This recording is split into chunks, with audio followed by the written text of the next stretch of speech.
A ustedes este reporte de marzo del 2025. Es de la Oficina del Representante Comercial de Estados Unidos.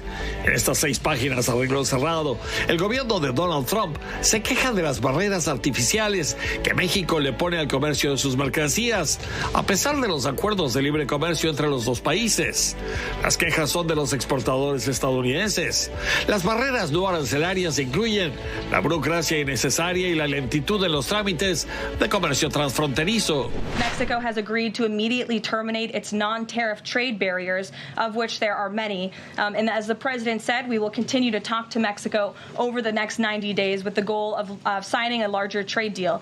The key to this, again, is Mexico has agreed to terminate those non-tariff barriers and to continue to work with us in good faith.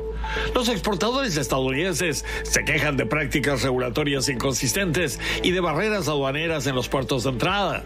Las quejas incluyen interpretaciones no claras de las regulaciones y una aplicación inconsistente de las normas aduaneras. Acusan también de retrasos en la aprobación de productos farmacéuticos y de dispositivos médicos estadounidenses para el mercado mexicano. Hay otras quejas como la del maíz transgénico. Estados Unidos quejándose de barreras mexicanas a productos biotecnológicos de Estados Unidos, pretextando que contienen herbicidas y o materiales genéticamente modificados. La lista de problemas de propiedad intelectual es larga también. Incluye ineficiencias en la protección contra falsificación de marcas y la piratería de los derechos de autor. Incluye igualmente la falta de protección de la propiedad intelectual farmacéutica. En cuanto a la energía, las quejas son las preferencias que México les da a las empresas estatales, Pemex, la Comisión Federal de Electricidad y otras, por sobre las compañías privadas estadounidenses. El gobierno mexicano aumentó el control estatal de materiales como el litio y limitó la inversión extranjera en áreas como puertos y servicios de entrega express. Esto Trump quiere que termine. Todas estas quejas no son nuevas, han sido parte de las conversaciones bilaterales que llevan meses ya en preparación para las negociaciones del Tratado Comercial de Norteamérica. En Washington, Armando Guzmán, Fuerza Informativa Azteca. 90 días, la incertidumbre reina, gana México. ¿Qué gana? ¿Tiempo? ¿Algo más? Luis Miguel González. Luis Miguel, ¿cómo estás? Buenas noches, encantado de estar acá. Muy buenas noches, Fausto Pretero. Hola, Fausto. Manuel, buenas noches. Buenas noches, Alicia Salgado. Alicia. Buenas noches. ¿Cómo estás? Muy buenas noches. ¿Qué ganamos, Luis Miguel, además de más tiempo? 90 días. No es poca cosa ganar tiempo, ¿eh? No es poca cosa. Tampoco es demasiado, pero no es poca cosa a estas alturas del partido. Había para mí 2 cosas. Una es tiempo y la otra, inevitablemente, tenemos que compararnos con cómo le fue a otros países. Ajá. Y la única comparación relevante es la de nuestro socio Temec. No nos sirve cómo le va a Argentina, cómo le va a Brasil. Nos importa mucho cómo le va a Canadá. Y le va de la patada. A Canadá le fue muy mal. Por una razón no económica comercial.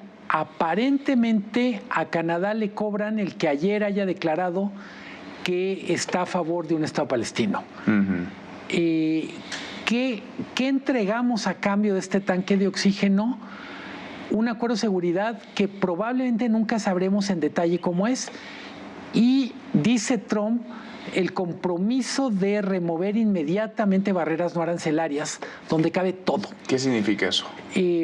Pienso 3 temas importantes. En energía, México tiene un montón de barreras no arancelarias que implican que Pemex y Comisión Federal tienen un trato privilegiado frente a cualquier competidor. Un ejemplo de barrera no arancelaria lo vimos hace 15 días aquí en este mismo espacio con el tema del aeropuerto, las líneas aéreas, el traslado de la carga al AIFA. Estados Unidos dice esto equivale a una confiscación de slots. Esa es una barrera no arancelaria. Y la tercera, la de la que hemos hablado poco, es propiedad intelectual. México en abril entró en la lista negra de Estados Unidos de países que permiten la piratería. Si es verdad que México aceptó inmediatamente resolver eso, nos va a llevar mucho trabajo. Son potentes, estas 3. Ahora, lo ha dicho el gobierno de Donald Trump, todavía no lo explica suficientemente el gobierno mexicano. Alicia, ¿cómo lo ves? Pero está escrito, son 7 páginas, ¿no? Está en el informe de comercio exterior de el gobierno norteamericano. ¿Pero aplican esos casos, por ejemplo, sí, los que menciona Luis Miguel? Son 17. las barreras no arancelarias que están inscritas ahí, empiezan desde aduanas.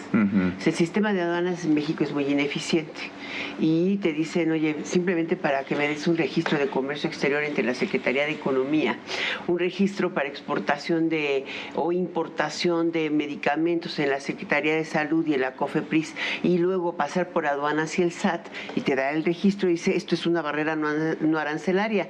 Tú pasas de allá para acá en 3 días y de aquí para allá en 11 meses. ¿No? Y la otra te dicen, oye, tienes un problema muy serio con todos tus registros de patentes y marcas, porque tu sistema no funciona, porque no le has dado presupuesto, porque dijiste que hiciste cambios a la ley y no hay ley. Entonces, no hay dinero para que tengan un sistema de ejecución y mucho menos de supervisión de la venta de piratería.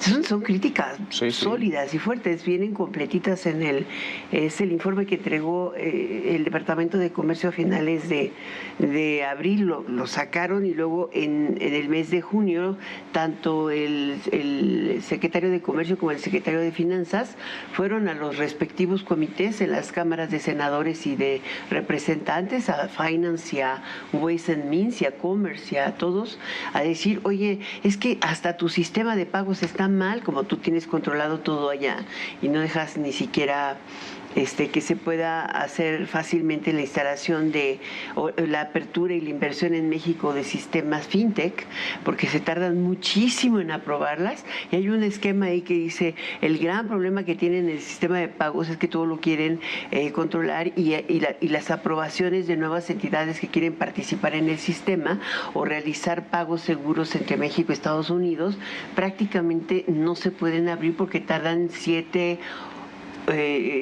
no 7 meses, decían 2 años y medio, 4 años, y a veces la desesperación es que son 7 años. Y bueno, sí, porque si tú consideras que en 2014 o 2018 se aprobó la ley FinTech y ahorita tenemos 80, X, ¿no? Sí. Vamos, ahí la llevamos, la vamos librando de a poquito porque seguimos contra las cuerdas. Fausto, esto es un parche. Pues mira, para los que ya tenemos algunos años recorridos, esta idea de los 90 días me recuerda a la certificación anual que hacía el gobierno de Estados Unidos en la década de los 80 con el tema del narcotráfico. Ahora ya se reduce a 3 meses, es decir, a 90 días, lo cual se incrementa la desconfianza. O sea, te evalúo cada 90 días. Cada 90 días. A ver cómo vas, no solamente en términos comerciales. Ese, digamos, es mi ficha, ¿no? Es la moneda de cambio, pero te estoy evaluando en diferentes frentes. Exactamente. El segundo punto me llama la atención, lo que comenta Alicia, porque en el caso de México, me parece que el área de comunicación es muy a la cubana o nicaragüense, es decir, no hay información, los pies de página no están, o sea, creo que es una subestima de lo que es por parte del gobierno a la sociedad mexicana, de que todo es cabeza fría, 90 días, todo es sonrisas, pero en realidad lo importante es los contenidos de esa negociación. Don't panic, decía Marcelo, ¿verdad? Don't panic, exactamente. Cuando sabemos muy bien que hay una postura muy clara de Marco Rubio. Yo insisto en el Marco Rubio porque lo que ha ocurrido en los últimos días con Colombia, con Brasil, es decir, que Estados Unidos expresa su molestia con las decisiones judiciales en contra del expresidente Álvaro Uribe de Colombia y Bolsonaro de Brasil, habla de que, por una parte, recuerdo que hace un mes el número 2 del Departamento de Estado, que fue embajador de México, Landau, habló de que están reflexionando salir Estados Unidos de la OEA. Es decir, durante muchos años los nicaragüenses, los cubanos, los venezolanos decían es el Ministerio de las Colonias, es lo que decía Fidel Castro en el siglo pasado. Muy bien, sigan diciendo eso, nosotros ya también nos olvidamos de la OEA y vamos a ir en términos dogmáticos, país por país, para hacer una evaluación de cómo tenemos nuestras relaciones exteriores, es decir, amigos El Salvador, amigos Argentina, amigos Ecuador, Nicaragua, Venezuela, López Obrador, que se pues arrimó prácticamente con la ideología con Cuba, pues es el enemigo. Y Marco Rubio claramente sabe que es el enemigo. Si Claudia Sheinbaum continúa el legado del presidente López Obrador, pues México va a ser el enemigo. Es el enemigo, hay desconfianza. Ese fue el sello, digamos, el cierre del sexenio pasado estuvo marcado por la desconfianza entre México y Estados Unidos, desconfianza de Estados Unidos, sobre todo a raíz de la captura del Mayo Zambada. Falta de comunicación, falta de coordinación, aunque se presumía lo contrario, y desconfianza hacia un gobierno, sobre todo hacia un personaje, hacia el expresidente. Totalmente. Creo que si pudiéramos separar los reclamos de Estados Unidos a México o a América Latina, hay unas cosas en donde atenderlos nos ayudaría a ser un país más eficiente. Decía Alicia, mejorar las aduanas le conviene a Trump, pero le conviene más a México. Sí. Controlar el contrabando, la entrada de piratería, o más bien, lo que es Estados Unidos en México, se importa y se redistribuye la piratería. Eso nos conviene. Ahora, ¿son mafias, son grupos criminales? Pero son también los gobiernos y las autoridades, porque no se puede separar, digamos, no podrían actuar como han actuado, ni empoderarse como se empoderaron, si no hubiera el visto bueno de políticos, de narcopolíticos. O las omisiones, incluyendo el presupuesto. Son complicidad. Y yo diría, en cualquier caso, y pienso, el reclamo de Trump a Brasil, yo digo, es desorbitado reclamarle que quieran meter a la cárcel a Bolsonaro, porque está acusado de intento de golpe de Estado. Y creo que es una acusación que tiene de alguna manera cuerpo, evidencias. Entonces yo diría, hay que tratar de separar y decir, en estas cosas sí vale la pena hablar de soberanía, sí vale la pena defenderlas, y en otras no hay que hacernos tontos y hay que hacer la tarea. Pues sí, y hacerla bien. Pero hablando del acuerdo de hoy, a mí me parece que es positivo, porque al final de cuentas el que te des, hablemos del rescate del TEMEC, ¿no? Tú sigues teniendo 85% de la exportación que realizas a Estados Unidos exenta de arancel. Pero tú sí hablas de un acuerdo. Pero ahí está. Sí, es un acuerdo. Hay un acuerdo, es el TEMEC, sigue vigente. O sea, a Canadá le impusieron 35%, o sea, y México el tiene acuerdo hoy, es que seguimos como estamos. Seguimos como estamos, pero no es. O sea, lo ideal sería no tener cero arancel en automotriz, por ejemplo. En automotriz tienes aplicado el... ¿Cómo le llaman? Es como un 11. Sí, le llaman el arancel fentanilo, ¿no? Que no es al fentanilo. Algunos así lo reportaban en algunos noticieros. Sí, no es por cada pastilla de fentanilo se paga un arancel, no. Sí. Es, digamos, mientras siga fluyendo el fentanilo, te cobra un arancel. Exacto, y ese arancel estaba aplicado del 25% a automóviles y a exportaciones de manufactura automotriz, menos autopartes. Y el otro 25% era para acero, después duplicó la de acero a 50% e incluyó recientemente cobre. ¿Qué tanto es del monto total global de la exportación mexicana? Pues mira, eso solo representa el 27% con automotriz. 80,000 millones de dólares, dicen. Oye, es el tamaño, ¿eh? Sí, pero de un bloque de comercio que está todavía metido son 380 millones de exportación contra 380 de regreso, ¿no? Ese es el monto que está ahí. De alguna manera la economía mexicana ha venido reaccionando, porque lo que ha crecido es la manufactura automotriz. Se ha ido restableciendo poco a poco, porque en el campo mundial el incremento de aranceles ha sido brutal, 50% en el caso de China. Les está costando muchísimo. México se sumó al bloqueo. Eso es concederle a Estados Unidos contra las importaciones de minimis. Aplicó la misma regla para importaciones de menos de 50 o más de 50, entre 50 y 300 dólares, ¿no? Hasta ahora México va cediendo en todas. ¿Ha cedido? ¿En todas o en alguna no? No, en algunas no. ¿Sí? Creo que o sea, en ¿alguna particular, notable en la que no? ¿Cuál? Tequila. No le pusieron impuesto y si querían. querían, pero de lo que han, digamos... Pero es un producto de exportación. Yo me sigo preguntando, y lo hemos conversado en otras ocasiones, ¿qué es lo que está México poniendo sobre la mesa? Está clarísimo qué pone Estados Unidos, qué quiere el gobierno de Donald Trump, qué quiere México, qué pide México, nada. ¿Con qué fichas está jugando, si es que está jugando? ¿O está siendo nada más receptivo a los amagos, a las amenazas y a las decisiones desde la Casa Blanca? Es el quid pro quo, ¿no? Es decir, yo te doy para que tú me des, es el intercambio, ¿no?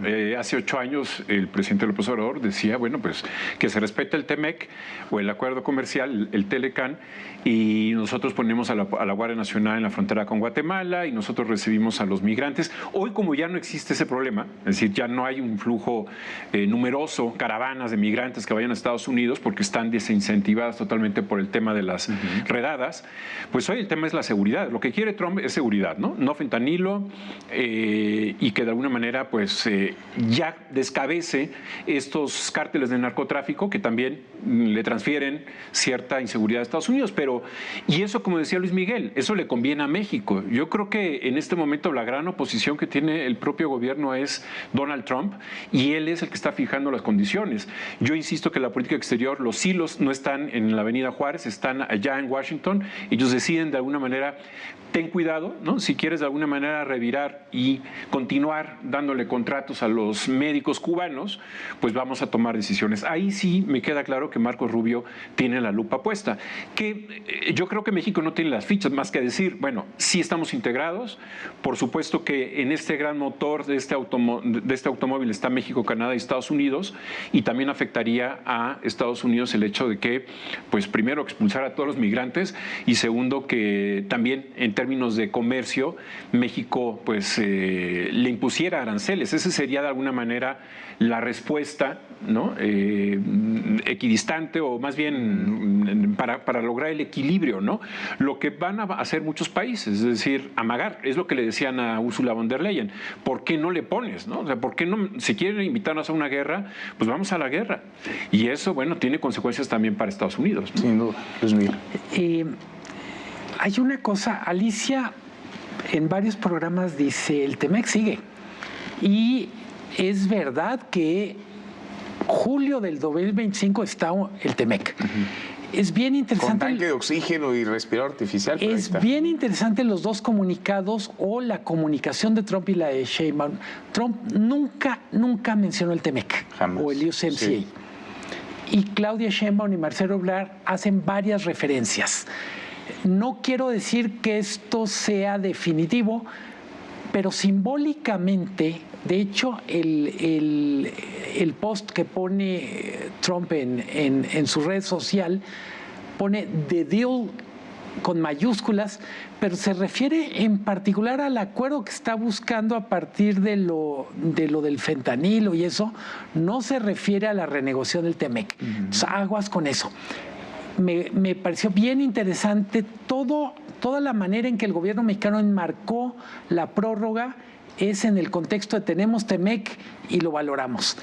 Estados Unidos ni una palabrita dedicada al TEMEC. Porque no le suma nada ya, ¿no? Acá sí es parte de la narrativa. Lutnick, el secretario de Comercio, el fin de semana todavía ratificaba que, claro que vamos a renegociar, si no todo el Tratado de Libre Comercio, sí gran parte. Yo pienso que Estados Unidos tiene la posibilidad efectiva de aplicar un artículo que no lo ha hecho hasta ahora.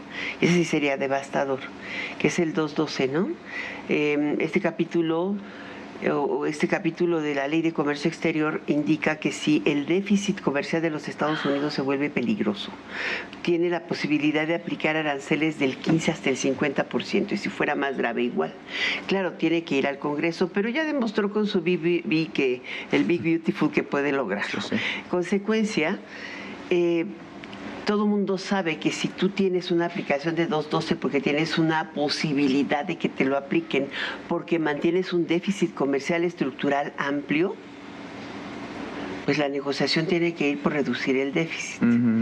Lo peligroso para el sector privado es que te apliquen cuotas, como la del tomate, por ejemplo, como la del azúcar, por ejemplo, porque limitas la capacidad productiva y te obliga a buscar mercados internacionales que no necesariamente son fáciles. Ahora, y están ocupados. Para cómo se están viendo las cosas y como hay trato diferenciado entre Canadá y México, ¿Se antoja fácil, difícil? Se los pregunto, el que se mantenga un tratado trilateral, o estamos entrando en la era de los acuerdos bilaterales, México, Estados Unidos, Canadá, Estados Unidos, México, Canadá, cada quien se rasca con sus propias uñas.